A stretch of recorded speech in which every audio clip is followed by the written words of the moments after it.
나도 그들 중에 있느니라. 이 제목 가지고 본문 통해서 하나님께서 우리 주시는 말씀을 보도록 하겠습니다.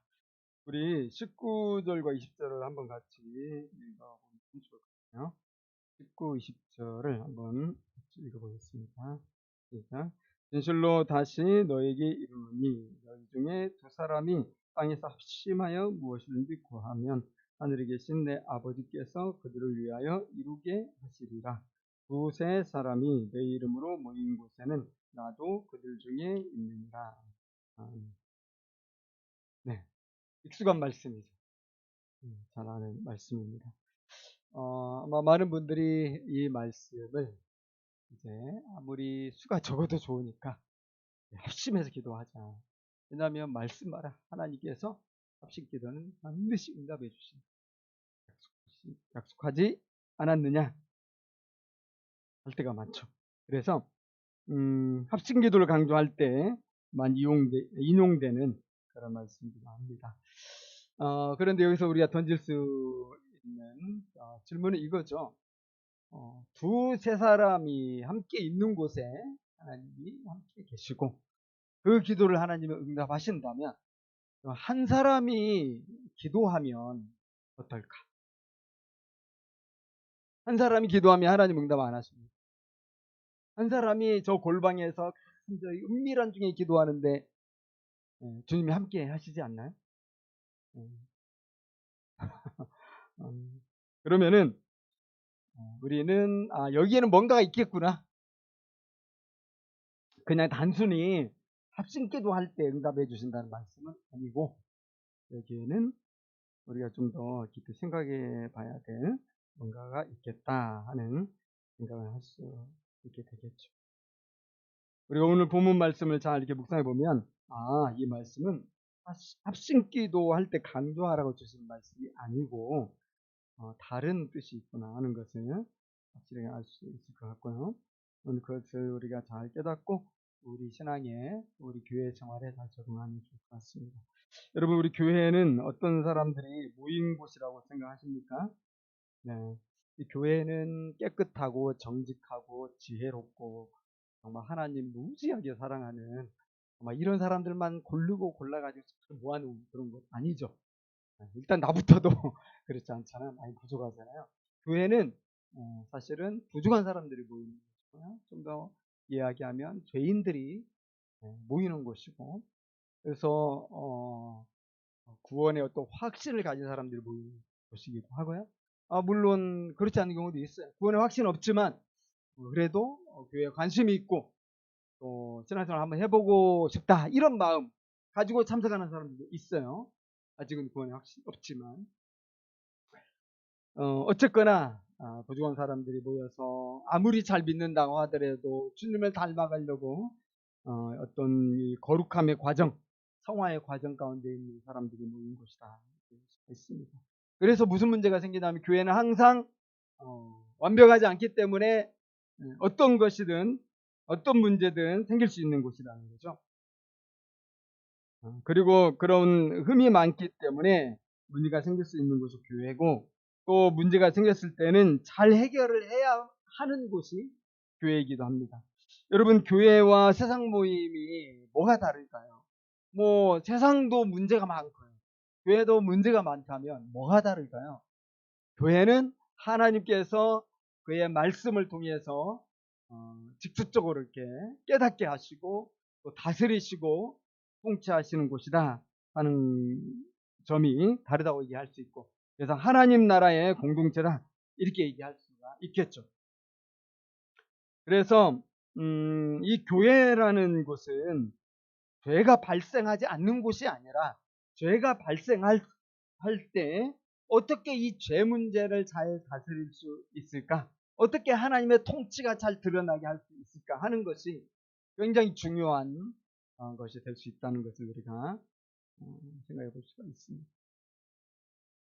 이 죄의 문제, 이것이 하나님의 뜻대로 잘 처리될 때 이 교회가 비로소 교회가 되는 것입니다.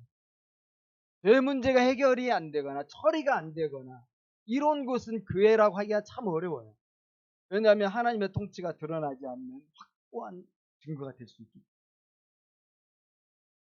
교회가 그 문제가 이렇게 잘 정리가 되면서 하나님이 다스리는 곳이구나 우리 모두가 이해하고 또 우리가 인정하게 될 때 교회가 어떤 영적인 권세를 회복하게 되는 거예요. 영적인 권세가 회복되어야 이 땅에 직접으로 또는 간접으로 할 말이 있는 거죠. 세상이 교회를 보면서 야, 니나 내나 너희들이나 우리나 뭐가 다르냐 이렇게 하는 순간 끝나는 거죠. 이게 뭐 교회입니까? 뭐가 다른데? 그죠? 그런 점에서 교회가 세상에 빛이 되어야 되는데 오늘 말씀이 그 중요점이 있다 이렇게 이해할 수 있을 것 같아요. 그래서 오늘 15절을 보면 이게 결국 실족, 지금까지 이어온 본문과 관련이 있거든요. 실족의 문제와 관련해서 교회는 실족하는 사람이 없어야 되니까. 그래서 15절 보면은 내 형제가 죄를 범하거든 가서 너와 그 사람과만 상대하여 권고하라. 만일 들으면 내가 내 형제를 얻은 것이. 그래서 이 죄 문제를 다룰 때 가장 중요한 점은 어, 회개와 용서를 통해서 형제를 얻는 거예요. 그렇죠? 그래서 오늘 본문은 교회 한 지체가 죄를 범했을 경우를 전제하고 있습니다. 이 범죄가 어떤 것인지는 몰라요. 물질적인, 도덕적인, 인간관계적인, 또 교회의 어떤 영적 질서적인, 또 이단과 관련한 문제, 여러 가지가 있을 텐데 특정되어 있지는 않아요. 여러분 우리가 아는 것처럼 각 교단이나 교회마다 헌법이라는 게 있잖아요. 교회 헌법이 있고요. 또 교회마다 교회 정관이 있어요. 사실 이런 것들을 우리가 이제 하나 앞에 기도하면서 모두가 함께 정하는 것이기 때문에 이런 것들을 범한다면 이것도 범죄에 해당이 됩니다. 어쨌든 오늘 본문에는 다양한 범죄가 있을 수 있겠지만은 사람과 사람 간의 이 문제를 얘기하는 것 같아요. 그래서 15절을 보면은 두 사람의 관계가 나오죠. 교회 안에서 A라는 성도가 있고 교회 안에서 B라는 성도가 있는데 한 사람이 누군가에게 이렇게 죄를 범했을 때 이제 그걸 상정하고 있습니다. 그런데 이제 이 피해자라고 한다면 그 성도가 이제 관계자, 가해자라고 할 수 있겠죠. 그 성도를 상대해서 이야기해야 된다고 하고 있습니다. 좀 용기가 필요하겠죠. 아무래도 피해자는 좀 약한 사람일 수 있잖아요. 나이가 어리거나 또는 그냥 보통의 이런 성도일 수도 있고요. 어떤 직책도 없는 성도일 수도 있고요. 그렇지만은 이 피해자가 가해자와 직접 대화해야 된다. 용기를 내야 되겠죠. 근데 여기 15절에서 중요한 그 지점은 뭐냐면 이 두 사람 사이에서 일어난 이런 죄의 문제일 경우에 이 두 사람 사이에서 해결을 해야 된다는 거예요. 두 사람 사이에서 해결을 해야 된다. 근데 사실 교회 갈등이나 교회 분란이나 혼란들을 볼 때 많은 경우에 이게 지켜지지 않기 때문에 둘 사이에서 비공개적으로 또 은밀하게 해결할 수 있는 많은 문제들이 여러 사람에게 이야기를 하면서 이게 일파만파라고 그러잖아요. 나가서 모두의 문제가 되어버리는 거고 교회의 문제가 되어버리는 거고 교회에 큰 갈등이 발생하기도 하고 하는 거죠. 그래서 이제 피해를 입은 이런 성도일 경우에 그것을 당사자에게 직접 얘기해서 해결할 수 있어야 되는데 그렇게 얘기를 못하는 거예요. 많은 경우. 그래서 누구한테 얘기하냐면 나하고 친한 사람. 내 심정을 정말 내가 아라고 하는 순간 벌써 듣고 알아들을 만한 사람. 언제나 내 편이 되어줄 이런 성도들을 찾아가서 사정을 얘기하고 싶죠. 또 하고 싶고 또 얘기하면 다 받아주고 그러다 보니까 그런 사람 만날 때 또 한 명, 두 명씩 얘기하다 보면 이제 얘기가 쫙 퍼지게 돼요.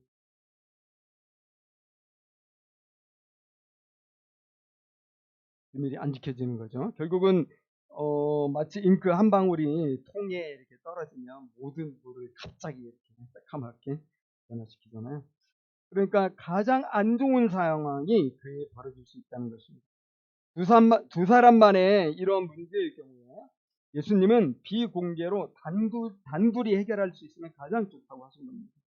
그렇게 할 때 이 범죄한 형제를 얻을 수 있다 이렇게 하신 거죠.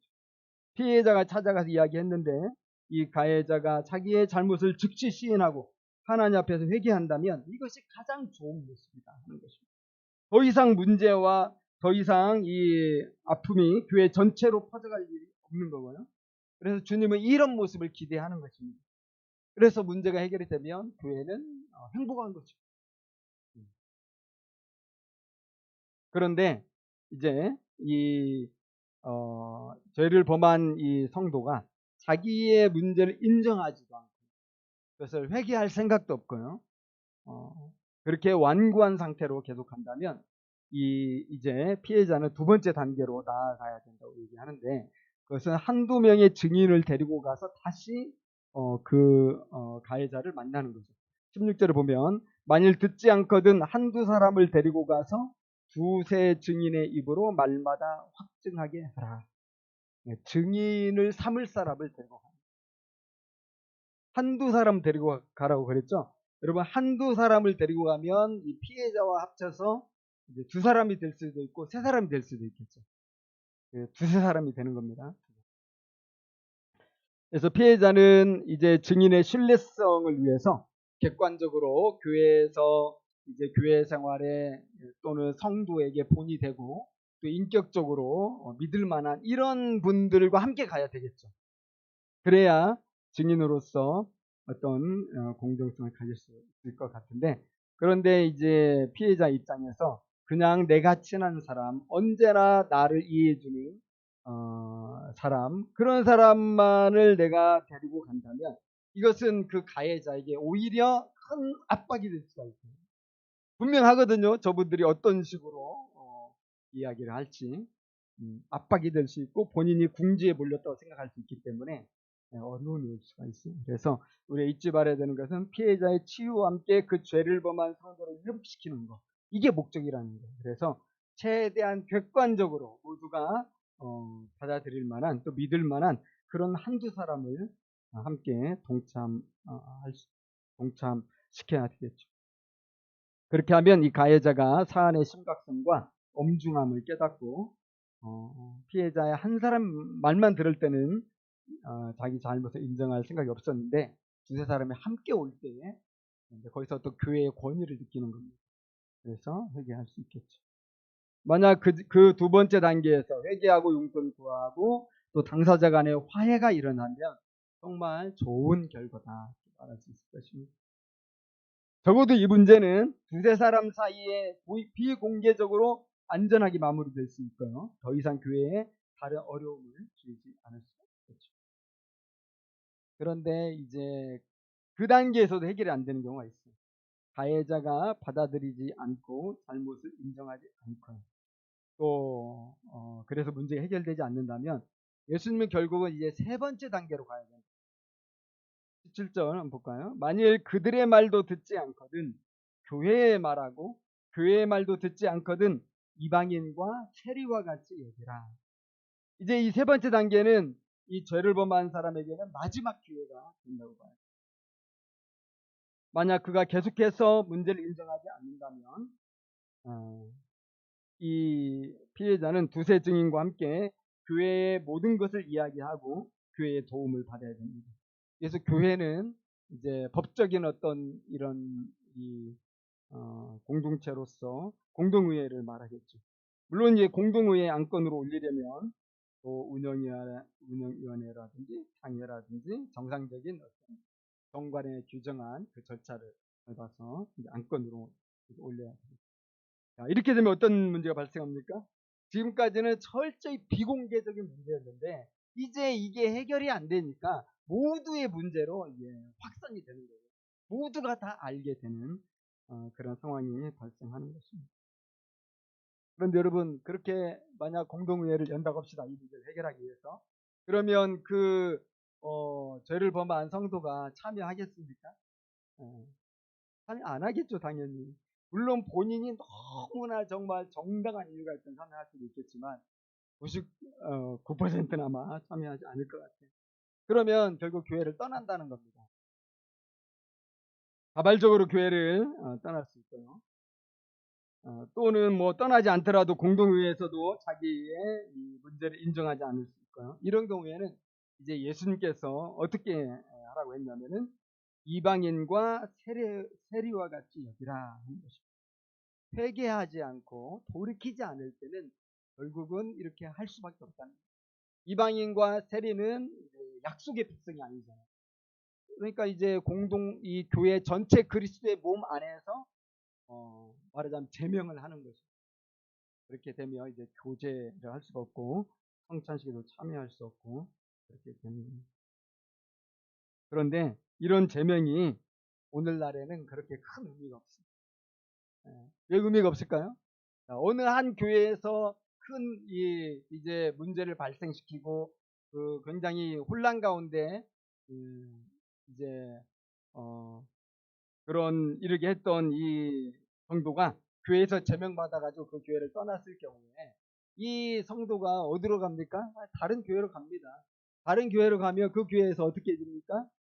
정말 우리 교회에 새 신자 왔다고 새로운 분 왔다고 이 대대적으로 환영해주고 축복해주죠. 그래서 어떤 신학자는 이런 사태를 언급하면서 오늘날 교회가 완전 하나님의 그 거룩한 영적인 권세를 다 잃어버렸다. 이런 것들이 지금 교회에서 횡행하고 있는 것은 이 교회가 지금 종교 놀이를 하고 있는 거예요. 그러면서 아주 신랄하게 비판을 했거든요. 결국 그렇게 되니까 이 교회가 그 어떤 하나님의 임재를 드러내는 거룩한 권위가 땅에 떨어져 버립니다. 땅에 떨어져 버리고 세상과 다를 바 없는 이런 모습이에요. 그럼 여러분 세상에서 사람들이 이런 교회를 바라볼 때 얼마나 참 우습겠습니까?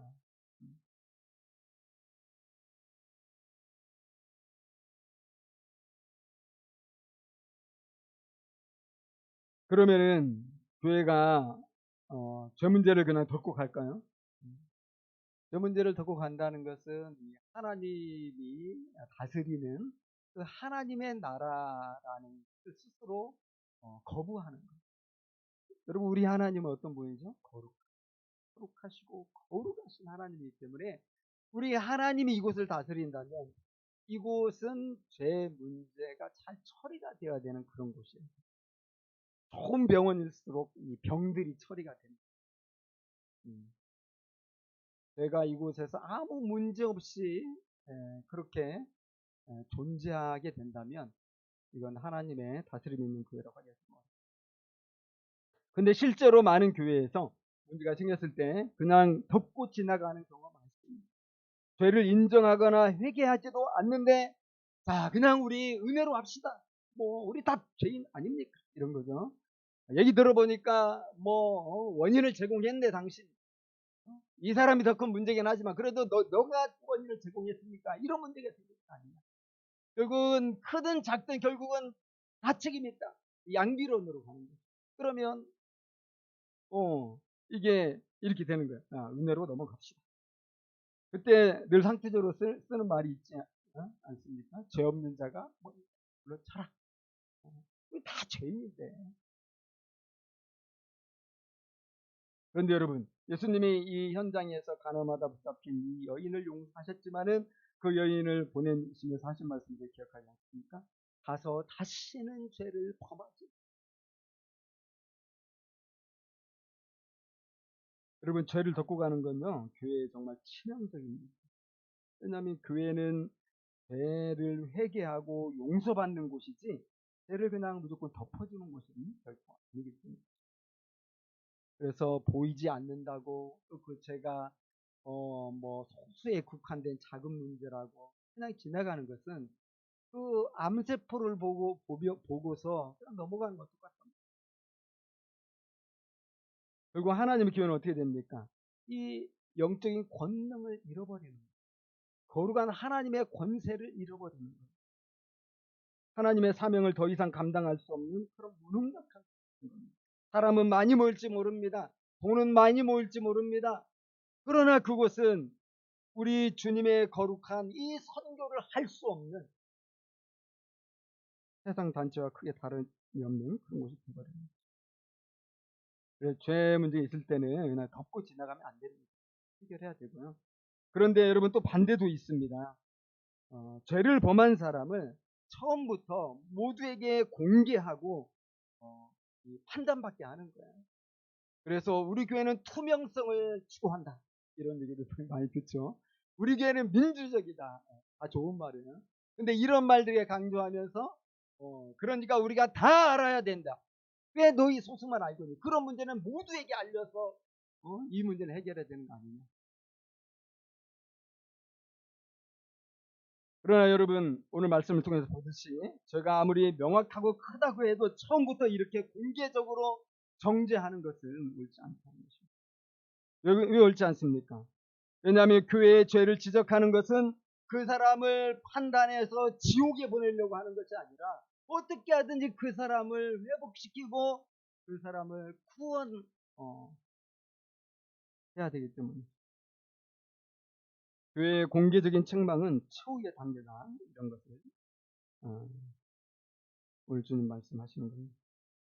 그래서 하나님의 교회는 죄를 그냥 듣고 가도 안 되고 죄를 공개적으로 드러내어 정죄하는 것도 안 되고 오늘 예수님께서 가르쳐 주신 것처럼 세 단계를 정말 하늘이 기도하면서 또 사랑의 마음을 가지고 어, 이 처리를 하는 거죠. 그렇게 할 때 이 교회가 더욱 교회가 되고요.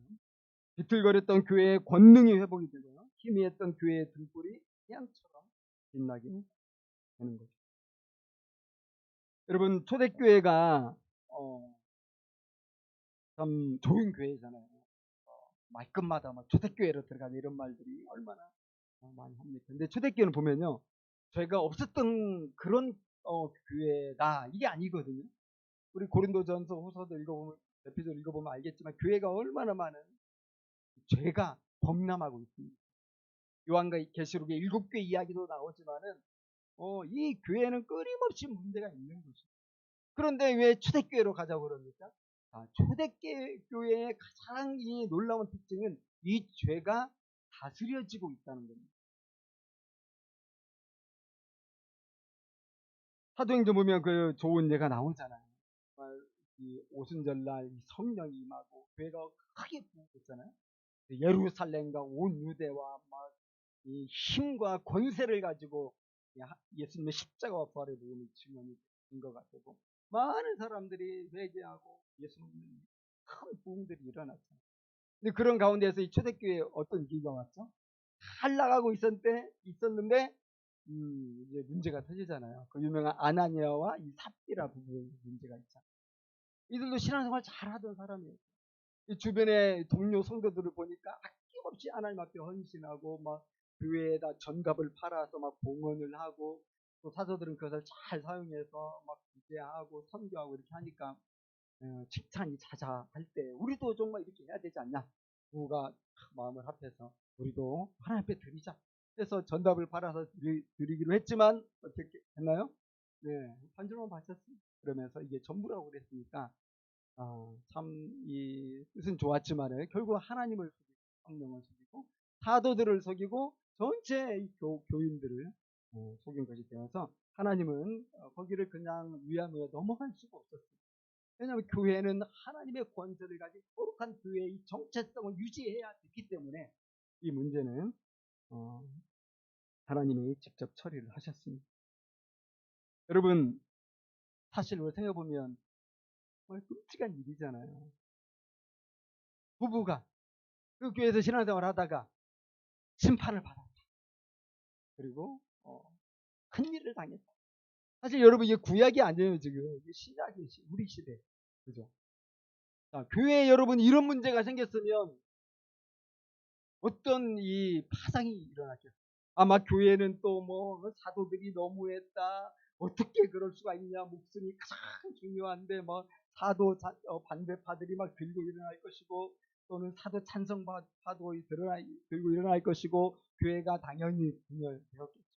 또 주변에서 이 세상 사람들은 저 봐라 교회가 사람 죽인다 완전히 난리도 그런 난리가 또 아니었겠죠. 교회는 완전히 와해되고 흥지박산이 났을 것 같아요. 우리 생각에는. 근데 어떻습니까 여러분?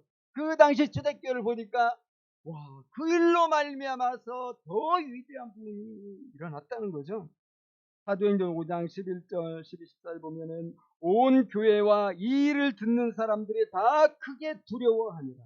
사도들의 손을 통하여 민간의 표적과 기사가 많이 일어나매 믿고 주께로 나오는 자가 더 많으니 남녀의 큰 무리더라. 여러분, 이런 결과가 말해지는 게 뭡니까? 교회는 이 죄 문제를 다스릴 줄 알아야 되고, 교회는 이 하나님의 그 임재를 상징하는 거룩한 이 능력이 있어야 된다는 거예요. 교회가 하나님의 거룩하신 말씀 앞에 순종하고 우리가 회개하고 재용서받고 이런 일들이 계속 일어나야 되는 거예요. 그렇게 할 때 교회는 거룩하게 되고 교회는 권능과 권세를 회복하게 됩니다. 이것이 세상의 빛의 모습, 그리고 세상을 구원할 수 있는 그 아름다운 모습이 됩니다. 그것이 없으면 교회라고 할 수 있습니다. 그래서 여러분, 오늘 예수님께서는 오늘 교회의 이 죄 문제를 단계별로 해서 엄중하게 하세요. 여러분, 예수님께서 교회의 이 치리 문제를 말씀하시고 18에서 20절 말씀을 하셨다는 겁니다. 이게 여러분 중요한 거죠. 너희가 땅에서 매면, 이 말은 무슨 말이냐면 교회가 징계하면 이 되겠죠. 그러면 하늘에서도 그렇게 된다는 겁니다. 유효하다는 게, 교회는 그리스도의 몸이기 때문에. 그럼 너희가 땅에서 풀면은 교회가 화해하고 또 회개한 것에 대해 용서하면, 그러면 하늘에서도 이 용서가 베풀어진다는 것이죠. 여러분, 예수님께서 15절에서도 분명 언급하셨지만은 예수님께서는 모든 사람들이 다 회개하고 용서받고 구원받기를 원하십니다. 그래서 이 교회에 이런 제 문제를 언급하시고 다루시는 이유는 다른 게 아니라 사람들을 심판하고 지옥에 보내려고 막 이런 게 아니라 어떻게 하든지 이 회복하고 구원하고 또 사랑하기 위해서. 그러면 여러분, 예수님은 교회가 묻고 매는 것을 잘하는 걸 원하시겠어요? 아니면 화목의 임무를 잘 수행해서 화해가 일어나고 또 회개하고 용서받는, 그래서 이 사랑과 거룩이 흘러넘치는 그런 일을 잘하기를 원하시겠습니까? 우리 주님이 이 땅에 오신 이유를 우리가 생각해보면서 그런 점을 이 19, 20절에서 아주 크게 강조하고 있는 겁니다. 여러분, 여기 19절 두 사람이 누굽니까? 우리가 아까 읽어봤지만은 자, 왜 하필 이 두 사람일까요? 가장 모임 중에는 최소 단위니까 두 사람일까요? 그게 아니고요. 이 두 사람은 아까 15절에서 그 두 사람입니다. 문제가 있었지만 당사자 간의 대화를 통해서 관계가 회복된 두 사람이에요. 그래서 이 두 사람이 회개하고 용서하고 용서받아서 서로 합심의 손을 맞잡고 기도하며 우리 하나님 아버지께서 그렇게 좋아하신다는 거예요. 너무 하나님 아버지 앞에 큰 기쁨이 되기 때문에 이 두 사람이 손을 잡고 합심해서 기도하면 내가 무엇이든지 다 응답하겠다, 그렇게 약속하시는 거죠. 여러분, 어느 한 가족에 늘 싸우던 형제가 있는데 그 싸우던 형제가 극적으로 화해했다고 해봅시다. 명절 때만 만나면 싸우고 가족 행사만 만나면 화가 가득한데 어느 날 기적이 일어나가지고 화해하고 서로 손 맞잡고 포옹하고, 그때 가장 기쁠 사람 누구예요? 부모님이죠. 야, 이제 내가 죽어도 여한이 없겠다. 너희들 이렇게 화목한 모습을 보니까 내가 너무 행복하고. 당연히 그러지 않겠죠. 여러분, 하나님이 누구세요? 아버지예요. 아버지. 오늘 말씀이요. 하나님은 우리 아버지다. 아버지 대신 하나님께서 당신의 가족이 되는 이 교회를 바라보실 때 참 원하고 바라는 것이 이 죄인들 사이에서 늘 끊임없이 분란이 일어날 수밖에 없지만, 그럼에도 불구하고 예수 그리스도의 사랑하여 서로 죄를 인정하고 회개하고 용서받으면서 화목합니다. 20절에서는 두세 사람이라고 했거든요. 이 두세 사람이 내 이름으로 모인 곳에 나도 그들 중에 있다. 여기 두세 사람은 여러분 누굽니까? 자, 두 번째 단계 보면 증인으로 동참했던 한두 사람이잖아요. 자, 이 피해자와 함께 두 명이나 세 명이 되는 겁니다. 바로 16절에 나오는 이 두세 사람이 여기 두세 사람인 거예요. 그냥 단순히 그냥 뭐 대충 두세 사람 이게 아니라 아주 확실한 두세 사람이에요. 증인이 한 명 참여하면 두 사람, 증인이 두 명 참여하면 세 사람이 되는 겁니다. 여러분, 그러니까 19절 20절은 그냥 합심 기도하면 하나님께서 응답해 주시겠다 이런 말씀 아니죠. 죄를 고백하고 용서하고 그래서 화목하게 된 성도들, 화목하게 된 교회, 이런 사람들이 함께 모여 기도하면 하나님은 너무 기뻐가지고 그 아버지의 심정으로 뭐든지 다 들어주겠다. 말씀. 베드로전서 3장에 보면요, 아내와 남편의 관계 이야기하는 말씀이 있거든요. 그래서 아내들은 그 예수님을 생각하면서 남편을 대해야 된다. 이렇게 하고, 남편들은 아내를 정말 소중하게 생각하고 귀하게 얘기합니다. 다시 말해서 부부간의 관계가 서로 좋아야 된다. 그리스도의 사랑 안에서 화목해야 된다는 걸 얘기하고 있거든요. 근데 그렇게 이야기하는 이유가 뭐냐면 3장 7절 이렇게 되어 있어요. 이는 너희 기도가 막히지 아니하게. 여러분, 부부관계가 불화하고 자녀들과 불화하면 무슨 일이 생기냐면 그 가정에서 드리는 그런 기도들이 막힌다는 것입니다. 기도가 막히면 응답이 없겠죠. 사랑하는 여러분, 우리의 예배를 해방하고 우리 기도를 꽉 막아버리는 행위가 있다면 그것은 우리가 이 죄 문제를 다루지 않고 그냥 지나간다는 것입니다. 그 문제를 덮어놓고 그냥 예배하고 기도하는 것입니다. 서로 화해하지 않은 채로 신앙생활을 합니다. 여러분, 산상수훈에서도 예수님 말씀하지 않으셨습니까? 그러므로 예물을 제단에 드리려다가 거기서 내 형제에게 원망 들을 만한 일이 있는 것이 생각나거든 예물을 제단 앞에 꼭 먼저 가서 형제와 화목하고 그에 와서 예물을 드려라. 마태복음 5장 23절과 4절입니다.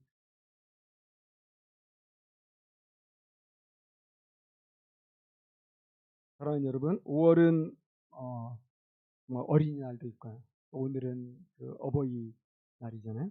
또 무슨 날이 있나요? 부부의 날도 있죠. 가정의 달입니다. 그래서 그 어느 때보다도 6월은 가정을 많이 생각하는 그런 달이 될 것 같은데, 바라기는 정말 모든 가정마다 정말 주님의 은혜 가운데서 모든 불화 다 제하고 정말 하나님의 그 빛 같은 사랑과 은혜로 충만할 수 있기를 바랍니다.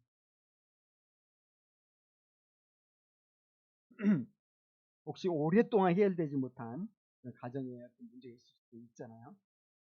올해 또 이번 5월이 그런 문제도 해결의 신발을 그런 달이 되는 것. 여러분, 우리는 이런 우리 혈연의 가정뿐만 아니라요, 또 우리는 우리 교회라는 가정도 많이 생각하는 5월이 됩니다. 우리는 살아계신 하나님 아버지를 다 숨기고 있어요. 제가 아버지 하나님 부를 때 여러분도 똑같은 아버지 하나님 부르세요. 그리고 우리 예수님은 첫 번째가 되시거든요. 우린 예수님의 다 동생들이에요. 예수님의 남동생, 여동생, 우리는 모두 다 예수님의 동생이 돼가지고 예수님과 함께 하나님 아버지를 섬기는 사람, 하나님 아버지의 말씀에 순종하는 그 자식들이죠. 혈연 가족. 여러분, 혈연 가족을 절대로 절대화하지 마세요. 아무리 자녀들이 귀하고, 아무리 부모님이 소중하고, 아무리 부부가 정말 하나님 주신 선물이라 할지라도 절대적인 존재로 여기서는 안 됩니다.